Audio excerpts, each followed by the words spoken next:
அனைவருக்கும் குருடி சரணங்க. இன்றைய பகுப்பாய்வா தேகம் பெருந்தென வாழ்ந்தவர்கள் பல பேருங்க. நித்தம் பெரிதென நிதானித்து பார்த்தவர்கள் சில பேருங்க. உலகியல் மறைமுக தன்மை எதுங்கிற ஒரு விஷயத்த மனமுகுந்து பார்த்தவங்க மனதின் கையகப்பட்ட அனைத்து விஷயங்களையுமே அவங்க திரைமறைவில் காண ஆரம்பிச்சாங்களாங்க.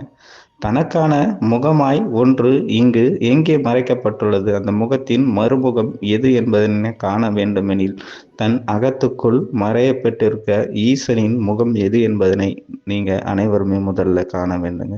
கண்ணாய் கருத்தாய் ஒருவன் உருப்பெற்றால் போதும், உலகம் எதனை உனக்குள் உணர்த்த வருகிற விஷயத்த கருவாய் அவரே உருவாய் உனக்குள் உருப்பெயர்த்து காண்பிப்பாருங்க. ஒவ்வொரு பேருக்குள்ளுமே நித்தம் நித்தம் ஒவ்வொருவருக்குள்ளும் தனக்கான நீரோடை எதுங்கிற ஒரு விஷயத்த நீங்க தேடி பார்க்க ஆரம்பிச்சிட்டீங்கன்னா போதும், உங்களுக்கால நீரில் மறைமுகமாய் மறைக்கப்பட்டுள்ள உங்களின் முகம் எதுங்கிற ஒரு விஷயத்த உங்க எண்ண கோலிலிருந்து நீங்களும் காண ஆரம்பிச்சிடலாங்க.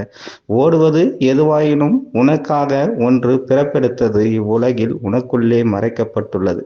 அந்த பிறப்பின் ரகசியத்தை நீங்கள் அறிய வேண்டுமெனில் உங்களுக்காக நாதம் எங்கே பிறப்பெடுக்கிற ஒரு விஷயத்த உங்க நாதனின் துணையுடன் நீங்கள் உணர்ந்தால் போதும், உலகம் எதனை உனக்குள் தாகம் தீர்க்க வந்ததுங்கிற விஷயத்த நீங்களும் ஒவ்வொரு முறையுமே உணர ஆரம்பிச்சிடலாங்க.